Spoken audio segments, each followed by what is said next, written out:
Bienvenue dans notre émission hebdomadaire Le Bar Transversal où on retrace l'actualité footballistique de la semaine. En Ligue 1, tous les favoris ont gagné. Arsenal qui se fait très peur en Première Ligue. Et dans les autres championnats, peu de mouvements que ce soit en Bundesliga, en Serie A ou en Liga. Donc comme on vous l'a dit juste avant, en Ligue 1, à peu près tous les favoris ont gagné, que ce soit Lens, Paris, Marseille, Lille. Le classement reste le même. Paris qui ont joué contre Metz, match assez surprenant, c'est-à-dire que je m'attendais pas forcément à ça dans le jeu. Je m'attendais à une équipe qui allait plutôt défendre, parce que Metz c'est une équipe qui joue plutôt son maintien et qui franchement est plutôt bien ressorti, a tenté pas mal de choses. Et pour moi, Metz, très bonne surprise et une équipe qui mérite peut-être d'être un peu plus haut dans le classement parce que qui a vraiment proposé du beau jeu contre Paris. Voilà, Doué qui est de retour et qui marque dès son retour. Ça fait plaisir. Oui, en effet, classement inchangé, comme tu l'as dit. Lens qui avait un peu un match gratuit face à Nice, on va dire, s'est imposé sans trop de surprises. Et Marseille-Monaco est un match très ouvert. Les deux équipes avaient tout à gagner, entre guillemets. Donc, plein de rebondissements, de faits de jeu qui ont changé le match ou autre. Et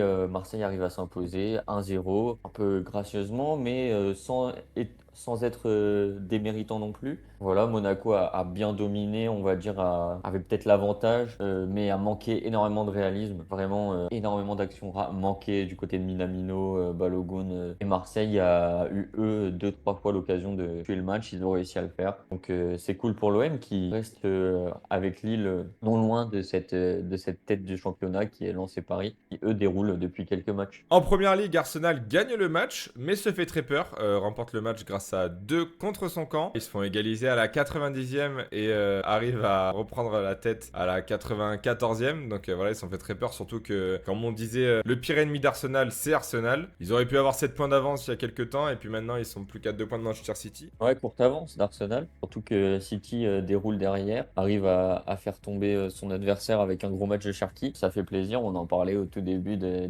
docs, on attendait de voir Cherki, on espérait qu'il soit prometteur. Et ben là, il est en train de se mettre en place, il est en train d'être titulaire petit à petit dans cet effectif de City et vraiment de dérouler son football, donc ça fait extrêmement plaisir. Si on se penche un peu sur les autres championnats, la Serie A, quelques changements de position, mais sans trop de surprise. Tu peux nous en parler peut-être un peu plus? Ouais, bah toujours les mêmes trio de tête, que ce soit l'Inter, l'AC Milan ou Naples. Un coup c'est Naples premier, un coup c'est l'Inter, un coup c'est l'AC Milan. En ce moment, c'est l'Inter Milan qui gagne grâce à une défaite de Naples et un match nul de l'AC Milan. Un championnat toujours aussi serré. Et très peu de mouvement aussi du côté de nos amis espagnols. Le Barça a toujours 4 points d'avance sur le Real, un Real qui a eu des difficultés dans son match, là où le Barça a déroulé. Ils ont réussi quand même à s'imposer, donc le championnat continue de leur côté.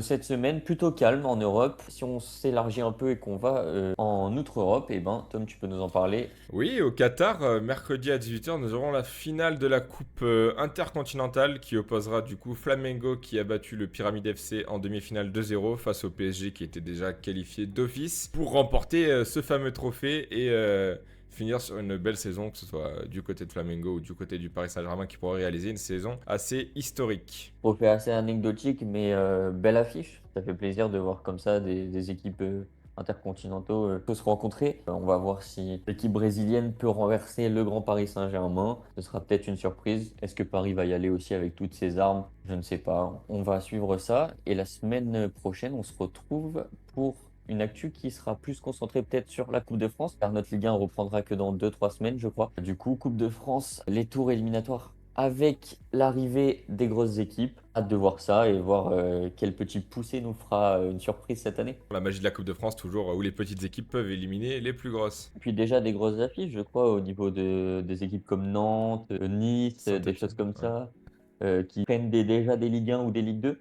Donc il va y avoir des surprises et ça sera kiffant de vous en parler la semaine prochaine. En tout cas, merci de nous avoir écoutés et à la semaine prochaine.